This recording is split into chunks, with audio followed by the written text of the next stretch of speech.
Rekan pemirsa sekalian, kita lanjutkan bincang aktual dengan Bang Berto Pujo Asmanto ya. Setelah kita melihat bagaimana seorang eksekutif muda mengelola salah satu destinasi wisata ya. Sebenarnya udah destinasi nasional Ancol ini ya kelasnya ya. Semestinya sih internasional ya. Internasional. Kalau dibandingkan dengan Sentosa Island umpamanya atau Safari Singapura ya. Nggak kalah ya? Nggak kalah. Dibandingkan dengan Safari World di Bangkok umpamanya atau Phuket Fantasi gitu ya. Insya Allah Ancol tidak kalah ya. Ya ini menjadi tantangan tersendiri. Itu sesuai visi misi Ancol untuk menjadi jaringan rekreasi terbesar di Asia Tenggara. Tidak cuma venue-nya, wahananya, tapi juga kebersihan, pelayanan. Betul, betul. Ya tantangan utamanya adalah di human capital. Ya, kita tahu itu menjadi persoalan di bangsa ini gitu ya, termasuk di Ancol, dan ini menjadi bagian dari skala prioritas kami untuk bisa meningkatkan kualitas sumber daya manusia, karena itu pasti berujung kepada tingkat layanan kita kepada para pengunjung, tingkat layanan kita kepada masyarakat yang hadir ke Ancol. Salah satu yang juga cukup mengejutkan dan menarik perhatian publik adalah akan dikembangkan semacam tanda kutip wisata religi ya. Iya. Kabarnya betul. akan ada Masjid Apung di Betul. Pantai Ancol. Iya. Ya. Lalu Iya. kemudian juga akan ada museum Iya. religi. Gimana cerita perencanaan? Ya ini sebenarnya bagian dari apa yang Ancol tangkap dari kebutuhan masyarakat kita, di mana sekarang ini semakin religi masyarakat kita, dan itu menjadi sebuah peluang bisnis gitu ya. Ya nggak apa-apa kan, ada peluang bisnis, kemudian kita padukan dengan keikhlasan kita memberikan satu pengabdian kepada Yang Maha Kuasa gitu ya. Kami akan bangunkan insya Allah itu Masjid Apung ya, seluas sekitar 2000 meter persegi yang bisa menampung sekitar 2500 orang. Desainnya sudah kami siapkan, kami bekerja sama dengan arsitek Andra Matin ya. Itu bentuknya adalah segi 5. Ini filosofinya adalah sholat 5 waktu dan juga rukun Islam ya. Kemudian di luarnya ada 6 pilar menara yang melambangkan rukun iman gitu ya. Tapi nggak kalah ya dengan Masjid Apung di Jeddah atau tempat lain. Oh, insya Allah enggak ya. Ini menjadi ikon terbaru Jakarta saya kira. Dan groundbreakingnya sudah dilakukan oleh Pak Gubernur pada tahun lalu. Gitu ya. Selain, boleh saya tambahkan? Selain Masjid Apung, akan hadir juga Museum Rasulullah dan Peradaban Islam. Ini adalah hasil kerjasama antara Ancol dengan Pemprov DKI bersama dengan Dewan Masjid Indonesia untuk menindaklanjuti cita-cita Liga Muslim Dunia ya, yang ingin membangun museum tentang Rasulullah di Isinya luar pertama kali di luar Saudi. Jadi di luar Saudi yang pertama kali itu ada di sini di Ancol. Isinya apa nanti materi museum? Ya tentang sejarah Rasulullah, sirah nabawiyah gitu ya. Termasuk juga perlengkapan beliau, perlengkapan kehidupan sehari-hari beliau dengan keluarganya, dengan sahabatnya, kemudian dan seterusnya yang bisa dinikmati juga secara digital. Sehingga kerinduan sebagian umat Islam, umat beragama bisa datang ke Ancol. Betul. Dan itu rencananya bukan hanya untuk sekedar menyaksikan, tapi ini menjadi bagian dari masyarakat yang ingin melakukan manasik umroh ataupun manasik haji. Jadi sebelum berangkat mereka ke sini dulu untuk lebih memiliki nuansa dan juga wawasan tentang bagaimana keadaan di Mekah, di Madinah seperti itu. Ya, kalau di Amerika juga sedang dibangun kabarnya semacam perahu Nabi Nuh katanya gitu ya. Dengan isinya macam-macam. Kalau nanti di Ancol tahun berapa kira-kira itu akan terwujud? Semestinya sih tahun depan ya. Memang ya kita tahu karena pandemi ini ya. Itu kan disediakan lahan sekitar 5 hektar yang bisa dieksplor untuk membangun museum yang besar ya. Usaha ini adalah bayangkan ini akan menjadi museum pertama di luar Saudi. Ya, tentunya memiliki satu karisma tersendiri ya. Dengan pasar yang begitu besar ya, Indonesia. Kami yakin tuh bisa mungkin 5 jutaan penduduk akan hadir. Oh, tingkat Pengunjung akan kunjungannya hadir ya. ke situ, ya.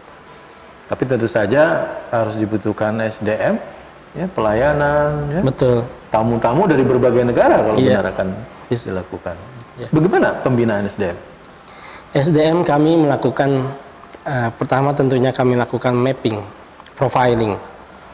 Itu adalah sebuah saringan. Bagaimana kita ingin membentuk satu tim tentunya dari awal kita lakukan. Jadi harus dilakukan right from the start. Jadi rekrutmen yang benar di awal. Bagaimana kita memilih orang-orang yang akan mengolah di situ. Itu harus benar. Ini harus kerjasama dengan tentunya lembaga konsultan SDM yang baik, ya, sistem yang baik dan sebagainya gitu. Kemudian setelah terekrut, kita harus bisa memaintain mereka. Memaintain mereka artinya memberikan semacam, ya, tentu memperhatikan pengembangan diri mereka, training mereka, dan sebelumnya dilakukan plotting, mapping yang pas dengan kompetensi yang dimiliki, mereka cocok di mana nih. Jangan sampai dia punya kemampuan A ditaruh di tempat bukan A, ini pasti nggak akan nyambung. Jadi mesti match itu, link and match-nya mesti dilihat, gitu ya. Dan itu bisa dilakukan dengan cara yang benar di awal. Ya, jadi Ancol nanti tidak hanya dikenal di Indonesia, tapi di dunia sebagai brand, ya. Ya, Tidak kalah dengan Disney atau yang lain, ya. ya. Tapi bagaimana terakhir, Bang Berto, untuk menjaga kepercayaan publik, dukungan publik untuk pengembangan Ancol sebagai pusat destinasi dunia ini? Ya, kuncinya tuh di inovasi, ya. Ancol kan punya moto kerja tiada akhir, inovasi tiada henti. Kalau Ancol nggak punya inovasi, pasti ditinggalkan masyarakat. Nah, yang menjadi masalah bagaimana Ancol melakukan inovasi dengan lahan yang terbatas. Oleh karena itu, alhamdulillah kami memperoleh kemudahan untuk bisa mengembangkan perluasan daratan yang kemarin sempat diramaikan oleh sebagian masyarakat gitu ya. Itu adalah menjadi bagian dari masa depan Ancol, di mana di barat nanti itu akan ada sekitar 35 hektar pengembangan lahan untuk dipersiapkan sebagai tempat rekreasi baru yang disebut dengan Dufansi, dunia fantasi suasana laut, gitu ya. Seperti Disneyland kan ada Disneyland, ada Disney Sea. Dufan juga gitu, ada Dufan, ada Dufansi. Nah, kemudian di timur itu akan ada sekitar 120 hektar, di mana sebagian dari 120 hektar itu nantinya akan ada fasilitas publik, antara lain berwujud dalam bentuk pantai publik. Selama ini kan Jadi, orang masyarakat tetap bisa menikmati, ya. betul, memang itu kita dedikasikan, terbuka, ya? Iya, kita dedikasikan untuk masyarakat luas itu. Yang di timur itu pantai terbuka, public beach, jadi free. Jadi nanti akan ada pantai berbayar seperti sekarang, juga ada pantai non berbayar. Kami akan melakukan subsidi silang, ya.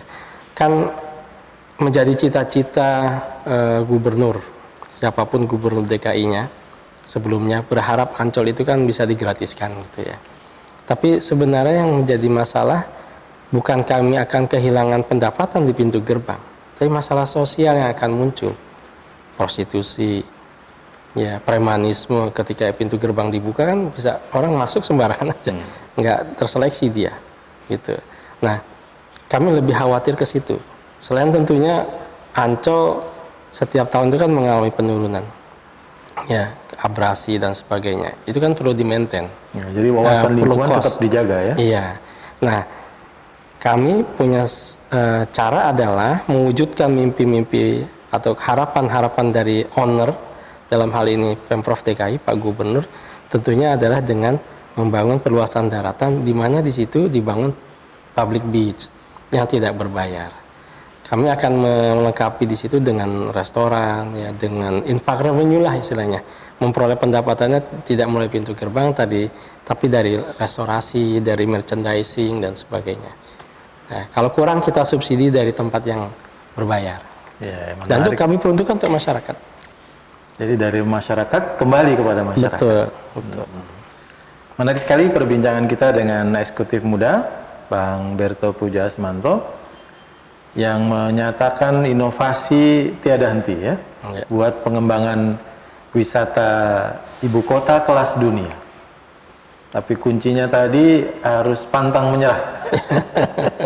SDM-nya harus berkualitas ya. Betul. Terima kasih sudah berbincang-bincang dengan kami. Para pemirsa sekalian, pelajaran terpenting dari seorang eksekutif, dia harus punya cara untuk menyelesaikan masalah ya. Betapapun berat tantangannya, termasuk di masa pandemi corona sekarang ini ya. Sekian, sampai bertemu pada bincang aktual berikutnya. Assalamualaikum warahmatullahi wabarakatuh. Waalaikumsalam.